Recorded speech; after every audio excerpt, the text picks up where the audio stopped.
Hey guys, it's been a while. I got my low tech setup here. I got boxes with an iPad, recording whatever I do here. I'll upload it to my YouTube channel. I thought this was the best option because I tried some other stuff and it was just too clunky. This something that I know how to do. I think it's pretty effective. I have a Surface Pro with a whiteboard or a blackboard, whatever. I use this for Regents a little bit earlier. So anytime I record a video and I want to show you something, this is how I'm going to do it. Yeah. So anyways, and I'll link this stuff to our Google Classroom. Hope you guys are doing all right. Hope everyone's healthy. I hope your friends and family are healthy. I hope you are doing the social distancing because it isn't about necessarily you getting sick or like if I get sick, it's different than if I get my in-laws who are 70 years old sick, right? So it's who can you give this to, even if you have it, you may not have symptoms. So anyways, don't want to lecture you, but I just hope you're being smart because this is kind of crazy here. It's not slowing down, hasn't reached its peak. Who knows how long that's going to take, but New York's in rough shape right now, comparatively speaking to the rest of the country. So anyways, so I wanted to send you a video. I'm going to try and do this once a day or once every other day, going over stuff, some notes or PowerPoint or whatever, something, basically we'll be doing review problems and me going over it. So it's easier for me to explain it than just type it out like I did here. And I do want to do a Google Meet tomorrow or Thursday with you guys. I'll text about that later. So whoever can make that, that'll be cool. So anyways, real quick, let's go over the bookwork. Then I want to go through some of the PowerPoints on indoor pollution and reduction of pollutants, just to make sure we're good with that. Okay, so here we go. So which method? Catalytic converters. Yeah, that's what takes nitrogen oxide out. Particulate matter. Yeah, catalytic converters to take gases out of combustion engines. Settling filters and precipitators take out particulate matter. Gravitational settling's exactly like it sounds. Particles just settle, and then the air that moves out is cleaner. Fabric filters, you have a filter, dirty air hits it, cleaner air comes out, the particles get stuck in the filter. Precipitator, you have those charged plates where the gas with the particulate matter hits it. Particulate matter becomes charged, they coalesce, they come together, they stick, they stay there, and the gas goes out. It's cleaner. Number 3, sulfur emissions. So yeah, that's an amendment that wasn't originally in it, and that's because of primarily coal burning power plants, and that's a problem. So that was part of an amendment, and I am going to send you a link in the Google Classroom for cap and trade. We talked about it briefly before this happened. Companies can buy credits to allow themselves to emit more pollution. But every year, the number of permits they can buy or credits, whatever, decrease. And that's how they work towards becoming cleaner. And they can buy some from other companies. And it's kind of like, where do they want to spend their money? Or how do they want to do this? So you spend money on devices like scrubbers to reduce pollution, or spend your money to buy more credits, or buy them from another company who doesn't need them because they're cleaner, whatever. Anyways, I'll send that link. Number 4, use my gizmo here, whiteboard.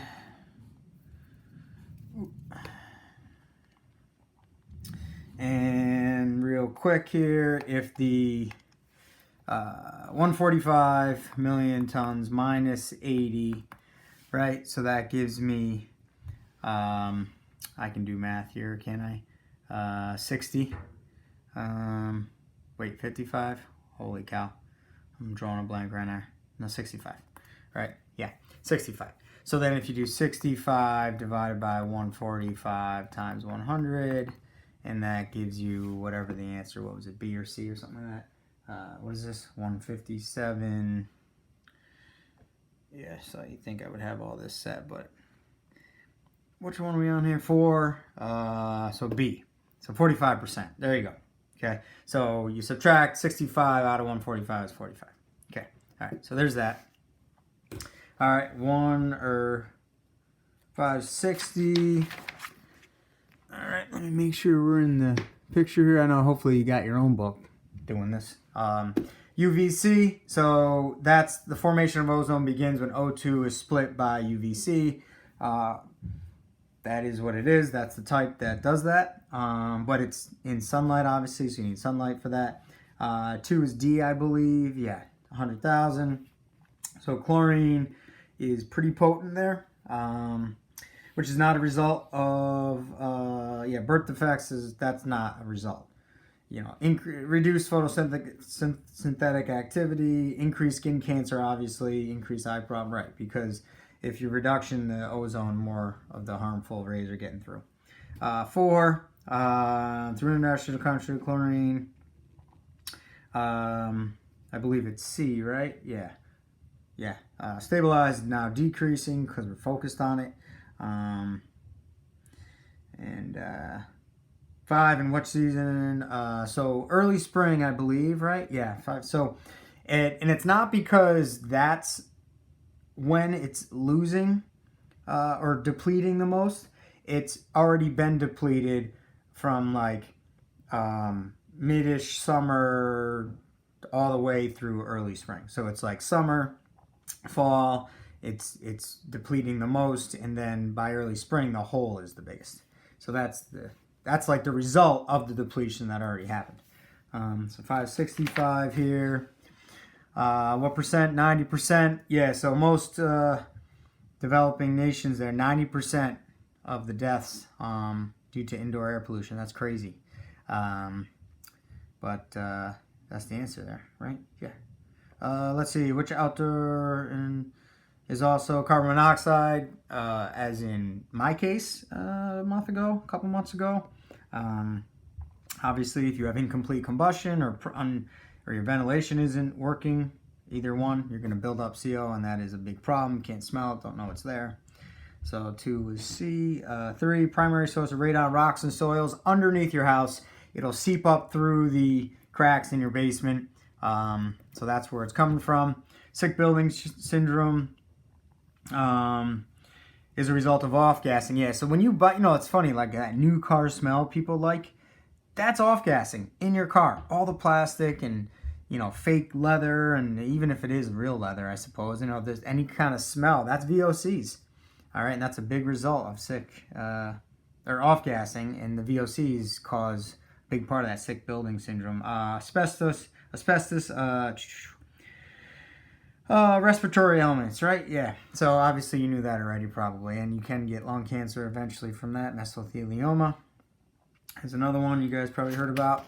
569, let's see. 3, dangerous indoor, that would be carbon monoxide for developing, right? We're not getting developed countries. Developing might have particulate matter too, but and even SO2 if they're burning coal straight up open pit in their house, but probably not coal, right? That's more expensive. They're burning wood and biomass. Where are we? 11B.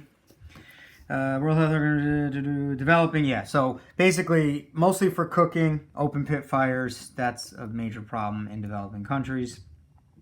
15. Radon in the basement isn't going to affect people working in offices. So sick building syndrome, faulty ventilation, emissions that's the off-gassing, molds and all that stuff, definitely where people work, not in basements, right? Let's see, 16, which statement? 16 is B.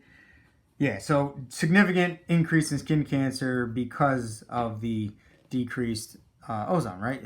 The ozone blocks the UV. If it gets through because there's a hole, there's going to be more skin cancer. 17, and chlorine is the one that breaks that down. All right, number 2 here, sick building syndrome. So, read through this. You guys did this already. According to the story, what is the cause of sick building? Right. So, I typed all the... maybe I don't need to go over this. I put them... I'm looking at this right here. You guys already have this. But, I guess I'll just real quick go over that again briefly here. What causes sick building syndrome? Bacteria in the ventilation system. But also there's VOCs. But if we're reading this, it's talking about the bacteria and molds in the ventilation system. So then that gives you headaches, breathing difficulty, sore throats, stuffy noses, itchy eyes. And then what are the advantages? The advantages are down here, right? 20% reduction in all systems. I don't need to say that all again. That's pretty black and white there. What other source of indoor contribute to sick building syndrome? So that was part B. That's the VOCs, chemical contamination from glues, carpets, plastic, all these synthetic materials we use now, furniture, cleaning agents, copy machines. You can also get, exhaust from outside brought in because of the air intake from the building itself, bringing air in from outside. Will ultraviolet light? No, because ultraviolet light kills bacteria or mold, but it's not going to kill the smell from glue. It doesn't make any sense. One control measure that could be effective against sick building syndrome, and some of the ones here. Increased ventilation, filters into ventilation, house plants, lots of plants. Don't let people smoke. That was kind of okay. Yeah, no one's smoking inside anyway, or around buildings. Seal cracks in the basement to reduce radon. Even though that other multiple choice said radon isn't part of it, I mean, again, people aren't usually working in basements. So radon gas isn't going to go all the way up to like a 10-story building, right? All the way to the top there. Removal of asbestos by qualified person. Filters and ventilations, better ventilation. How about stop using as many of those products that produce VOCs? There's low VOC paint. There's different types of cleaners. These are, I guess, my opinions, sort of, but not really. I mean, if because at home, my wife and I, we've been worried about off-gassing for like a decade. This isn't like new, and so if we buy something that could off-gas, we leave it in the garage, or we have a breezeway for whatever, a week, and then bring it in, as an example. But, maybe use less products that off-gas. That's not anywhere in the book here in that answer key, but that's another control measure. Kind of like with pollution, right? Well, let's not use the fuel that creates pollution in the first place. Then we don't have to worry about it, right? So that's like the ultimate way to help.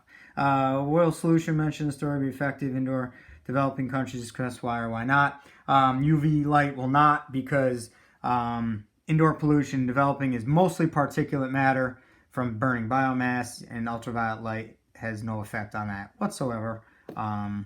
So no, it doesn't affect it. UV light can kill like organisms, like bacteria and mold. So it can't kill little tiny particles of manure, particulate matter, right? For example. So that doesn't make sense. All right, so that's that. All right, that's 13 minutes. I'm going to keep going, though, because actually, no. I'll stop this, and then I'll do another video kind of going through some of the rest of the PowerPoint that I sent you last week and some of the indoor pollution key points. All right.